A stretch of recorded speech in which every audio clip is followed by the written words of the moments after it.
សួស្តីអ្នកទាំងអស់គ្នាថ្ងៃនេះខ្ញុំនឹងមកចែករំលែក15ឃ្លាជាភាសាអង់គ្លេស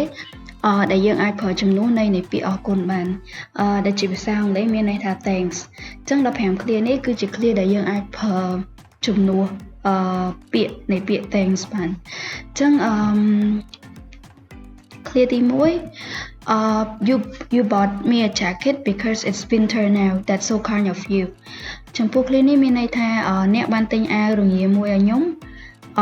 ព្រោះវាជារដូវរងាអ្នកពិតជាល្អណាស់ So that's so kind of you here គឺជាឃ្លាមួយដែលយើងអាចប្រើជំនួសពាក្យ thank you បានន័យរបស់វាគឺស្មើនឹង thank you តែចំពោះការអរគុណឡើងនេះក៏យើងចង់បង្ហាញពីការសរសើរវិញដែរដោយប្រើពាក្យ kind ជំនួសពាក្យ thanks ចំពោះឃ្លាទី2 You helped me last night. Many thanks. អ្នកបានជួយខ្ញុំកាលពីយប់មិញអរគុណច្រើន So many thanks ក៏ស្មើនឹងពាក្យ thanks ដែរស្មើនឹងន័យនៃពាក្យអរគុណដែរឃ្លាបន្ទាប់ You saved my life. I can't thank you enough. អ្នកបានជួយជីវិតខ្ញុំមិនអាចអរគុណអ្នកគ្រប់គ្រាន់ទេ I can't thank you enough here គឺជាឃ្លាដែលមានន័យស្មើនឹងពាក្យ thank you ដែរដែលយើងចង់បង្ហាញពីការដឹងគុណរបស់យើងនៅពេលដែលនរណាម្នាក់ជួយយើងyes and ឃ្លាបន្ទាប់ You take care of me so well all my love and thanks to you ចំពោះឃ្លានេះមានន័យថាអ្នកមើលថែខ្ញុំបានល្អណាស់សូមញ៉ាសេចក្តីស្រឡាញ់និងការអរគុណរបស់ខ្ញុំដល់អ្នកផង all my love and thanks to you មានន័យថាយើងចង់បង្ហាញការអរគុណហ្នឹងដោយផ្ញើក្តីស្រឡាញ់និងការអរគុណរបស់យើងទាំងអស់ទៅគេដែលគេបានជួយមើលថែរក្សាយើងហ្នឹងចឹងចំពោះឃ្លានេះន័យរបស់ឃ្លាទាំងមូលហ្នឹងក៏មានន័យស្មើនឹងន័យអរគុណដែរឃ្លាបន្ទាប់ទៀត You lent me a lot of money last time when my mother was sick. Words can't describe how thankful I am. អ្នកបានឲ្យលុយខ្ចីអ្នកបានឲ្យខ្ញុំខ្ចីលុយច្រើនណាស់លើកមុនពេលម្ដាយខ្ញុំឈឺពាក្យមិនអាចពណ៌នាថាខ្ញុំដឹងគុណអ្នកប៉ុណ្ណាទេ So what can't describe how thankful I am មានន័យថាការបង្ហាញការដឹងគុណឡើងនេះគឺមានន័យថាម្នាក់ហ្នឹងគឺបានធ្វើអីមកដល់យើងច្រើនលើសលប់មែនតើដែលយើងសឹងតែអត់ដឹងថាធ្វើមិនដើម្បីសងគុណគាត់វិញបាន So អ្នកទាំងអស់គ្នាអាចប្រើឃ្លានេះបាន Words can't describe how thankful I am ចំពោះឃ្លាបន្ទាប់ទៀតYou paid my school fee for these 4 years. Please accept my best thanks. ឃ្លានេះមានន័យថាអ្នកបានបង់ថ្លៃសាលារបស់ខ្ញុំសម្រាប់រយៈពេល4ឆ្នាំនេះសូមទទួលយកសេចក្តីអរគុណរបស់ខ្ញុំដោយក្តីរីករាយផងកន្លែងនេះគឺជាចំពោះឃ្លានេះក៏យើងចង់បង្ហាញពីការអរគុណរបស់យើងទៅកាន់នរណាម្នាក់ដែលគេបានជួយយើងដែរអញ្ចឹងឃ្លាឡើងនេះក៏យើងអាចប្រើជំនួសពាក្យនៃពាក្យ thanks បានដែរឃ្លាបន្ទាប់ You brought me home yesterday. Thanks a ton of helping out. អ្នកបានជួយខ្ញុំទៅផ្ទះកាលពីម្សិលមិញអរគុណច្រើនដែលបានជួយ So ពាក្យ thanks a ton of helping out ក៏យើងអាចប្រើជំនួសពាក្យ thanks បានដែរនៅពេលនរណាម្នាក់ជួយយើងនៅពេលដែលយើងមានធុរៈឬក៏មានបញ្ហាអ្វីមួយអូខេឃ្លាបន្ទាប់ទៀតYou paid me for lunch. I really appreciate it. អ្នកបានចេញលុយឲ្យខ្ញុំសម្រាប់អាហារថ្ងៃត្រង់ខ្ញុំពិតជាអរគុណណាស់ I really appreciate it. Appreciate គឺជាពាក្យដែលយើងប្រើអរគុណឬក៏ដឹងគុណនរណាម្នាក់ដែលវាមានន័យស្មើនឹងពាក្យ thanks ដែរ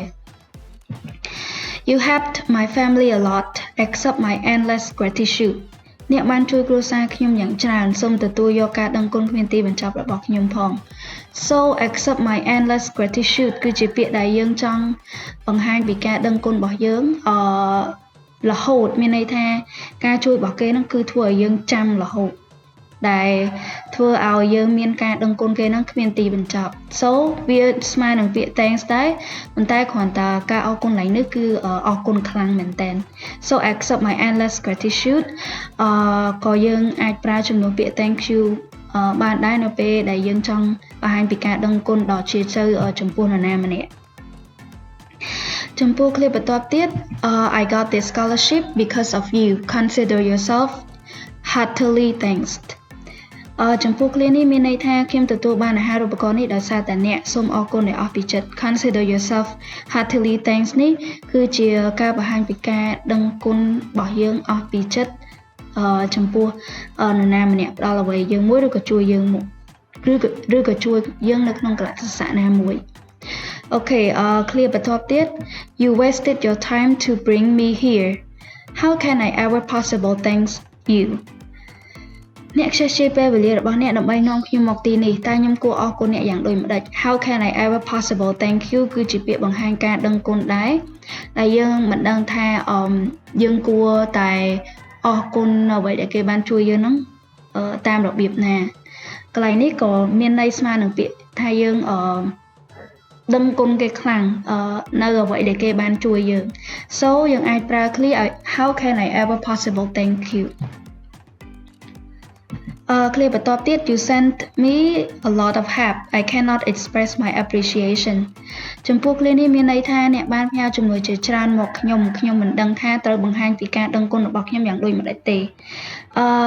កន្លែងនេះឃ្លាឡើងនេះក៏មានន័យស្មើនឹងពាក្យ thank you ដែរដែលយើងចង់បង្ហាញពីការដឹងគុណរបស់យើងនៅពេលដែលរបៀបថាវាភ្លាមពេកយើងអត់ដឹងថាត្រូវអរគុណគេទៅវិញបែបណាអញ្ចឹងអ្នកទាំងអស់គ្នាអាចប្រើ I cannot express my appreciation បានដោយជំនួសពាក្យអរគុណYou brought me a very nice shirt how thoughtful of you ឃ្លានេះមានន័យថាអ្នកបានទិញអាវដ៏ស្រស់ស្អាតមកឲ្យខ្ញុំអ្នកគិតគូរបានល្អមែនតើចំពោះ how thoughtful of you នេះក៏ន័យរបស់វាស្មើនឹងពាក្យ thank you ដែរដែលយើងជំនួសដោយពាក្យ thank you ហ្នឹងមករបៀបសរសើរគេវិញដែលគេបានធ្វើអីមួយមកដល់យើងអូខេឃ្លាបន្ទាប់ You never say no to my request A million thanks to you អ្នកមិនអាចនិយាយថាទេទៅកាន់សំណើរបស់ខ្ញុំទេពិតជាអរគុណអ្នកណា A million thanks to you គឺជាការបង្ហាញការអរគុណច្រើនយ៉ាងខ្លាំង A million thanks អរគុណ1លានដង It's like meaning ឡើយនឹងមានន័យថាចឹងន័យឡើយនឹងមានន័យថា like អរគុណ1លានដងនៅអ្វីដែលគេបានធ្វើមកឲ្យយើងអូខេឃ្លាបន្ទាប់ទៀត Many kids have been survived because of your support Your kindness means the world to me ឃ្លានេះមានន័យថាកុមារជាច្រើនបានរួចរស់មានជីវិតដោយសារតែការជួយរបស់អ្នកសេចក្តីសប្បុរសរបស់អ្នកមានន័យស្មើនឹងពិភពលោកសម្រាប់ខ្ញុំចំពោះឃ្លាឡើងនេះ Your kindness mean the world to me ហ្នឹងមានន័យថាការជួយរបស់មនុស្សម្នាក់ហ្នឹងគឺធំធេងខ្លាំងមែនតើដែលវាបើប្រៀបធៀបទៅស្មើនឹង the world to me ស្មើនឹងពិភពលោកសម្រាប់ខ្ញុំអញ្ចឹងមានន័យថា your kindness mean the world to me ហ្នឹងការជួយហ្នឹងគឺអាចនឹងពាក់ព័ន្ធនឹងអាយុជីវិតឬក៏ការជួយដ៏ធំធេងដែលអត់មាននរណាម្នាក់ធ្លាប់ធ្វើពីមុនមកអញ្ចឹងយើងអាចបង្ហាញការអរគុណរបស់យើងដោយប្រើឃ្លាមួយនេះ Your kindness means the world to me ក៏វាមានន័យនឹងការដឹងគុណឬក៏ការអរគុណនរណាម្នាក់ដែរ So that's it for today I hope you enjoyed this video and see you in our next videos